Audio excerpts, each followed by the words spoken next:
Salut les gars, c'est Max, j'espère que vous allez bien. Bienvenue sur la chaîne Sorare Montréal. L'objectif de cette chaîne est de partager avec vous mon aventure Sorare, qu'on puisse vibrer ensemble pendant les matchs, essayer d'améliorer nos galeries et bien évidemment vous partager mon expérience et conseils sur le jeu. J'ai décidé de lancer la série From Limited to Unique dans un seul but, commencer avec des cartes limited et avec comme rêve de pouvoir jouer dans quelques temps avec des cartes uniques. Ça peut paraître fou dit comme ça, mais avec de la patience et un peu de réussite, rien n'est impossible.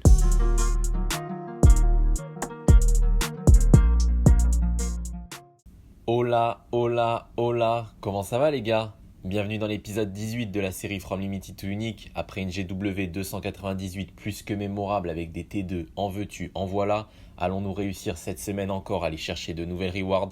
Comme le dirait un célèbre commentateur de Canal, on te le souhaite en tout cas. Bonne vidéo. Avant de vous présenter mes équipes pour cette GW300, je voulais avoir votre avis sur cette réflexion que je me suis fait avec un peu de recul suite à l'ouverture de mes récompenses de la GW298. Comme vous le savez, on a reçu 3 T2 la semaine passée grâce à notre jolie performance du week-end. Carlos Cuesta, jeune défenseur U23 de Genk valorisé à 25$.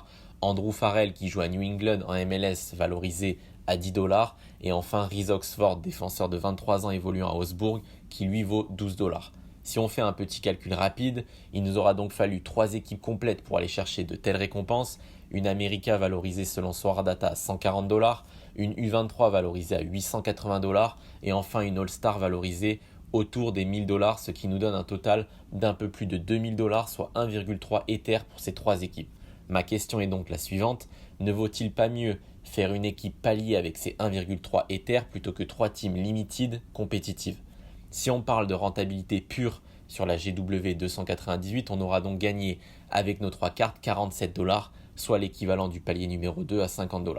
Et je vous rappelle, en plus de ça, que des GW exceptionnelles comme celle-ci, malheureusement, c'est pas tous les week-ends. Alors oui, j'ai vibré, oui, c'est kiffant de pousser derrière des joueurs comme le King, Luis Diaz, etc. Mais la finalité, c'est quoi? Pourquoi on joue au jeu? Pour être rentable ou pour prendre du plaisir? À vos commentaires messieurs, j'attends vos retours sur la question. N'hésitez pas à commenter, ça fait toujours plaisir de pouvoir échanger avec vous. Je lirai d'ailleurs une de vos réponses lors de la prochaine vidéo. Allez, on se retrouve sur le jeu afin de vous présenter mes équipes pour cette GW300. On commence comme d'habitude par l'équipe All-Star avec dans le but celui qu'on appelle le mur de Villarreal, Geronimo Rulli. En défense, Lucas Hernandez.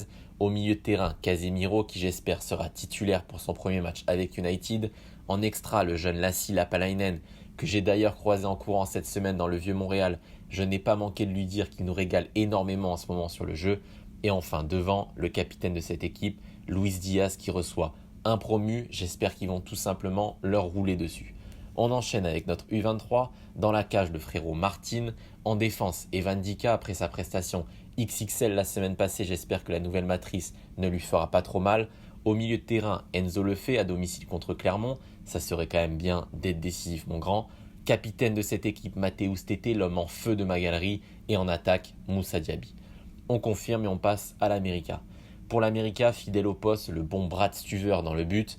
Kamal Miller en défense. Junior Urso d'Orlando au milieu de terrain. Et devant, je continue de le dire parce que ça a l'air de me porter chance, il me régale, nos serial buteurs, Chicharito et Romel Kyoto qui sera quant à lui capitaine.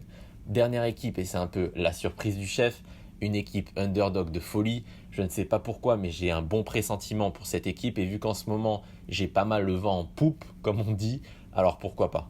Dans le but, le bon vieux Manu Neuer avec sa carte commune. En défense, Niklas Zoule après son entrée catastrophique la semaine passée. J'espère qu'il aura la chance de commencer titulaire.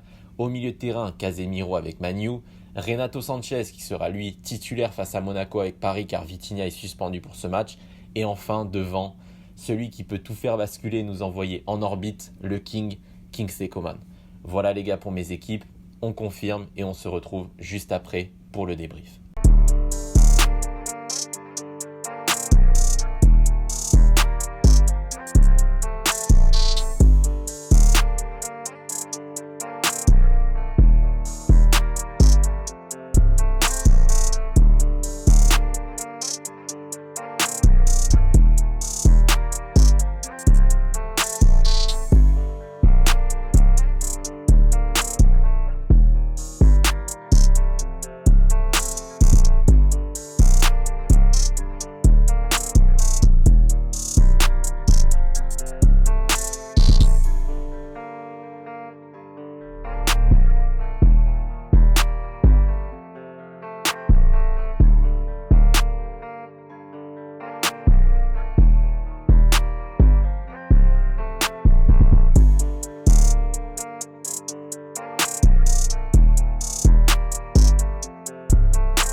Allez, c'est parti pour le débrief de cette GW300. On aura donc vraiment eu du nez sur la underdog avec un double bench Zule et Casemiro.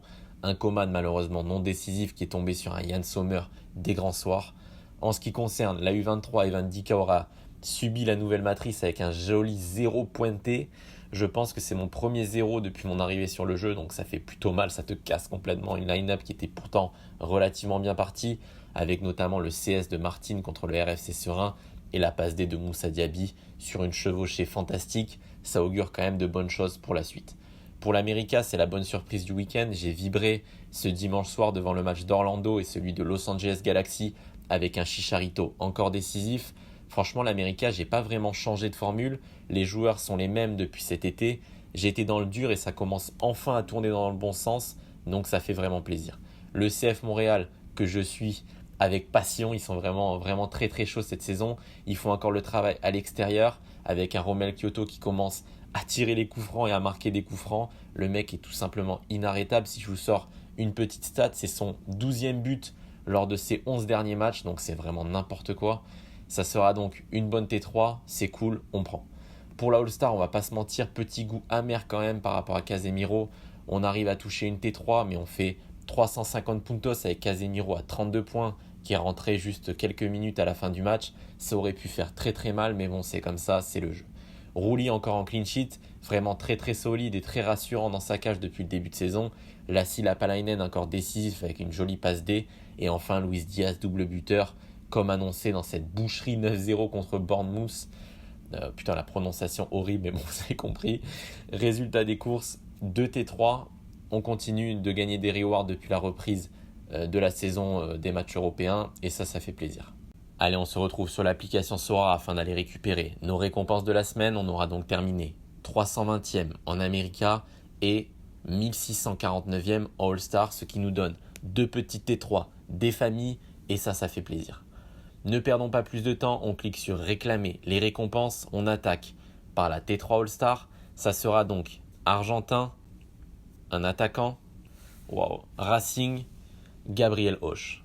Ça, je vous garantis, ça dépasse pas les $5, putain.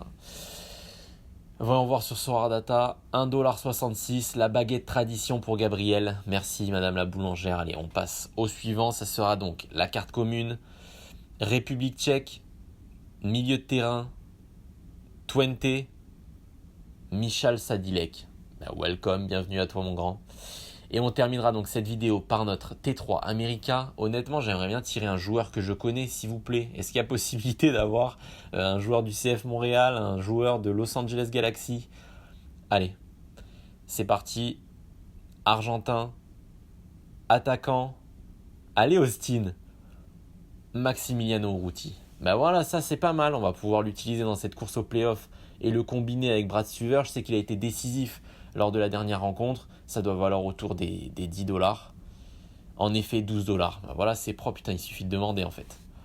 Voilà les gars, c'est la fin de cet épisode. J'espère qu'il vous aura plu. Comme d'habitude, on n'oublie pas le petit pouce bleu qui fait plaisir, l'abonnement si ce n'est pas encore fait. Et n'hésitez pas à répondre à ma question, à savoir si vous êtes Team Limited, compétitive, ou plutôt Team Palier, on prend les dolls et on prend l'oseille.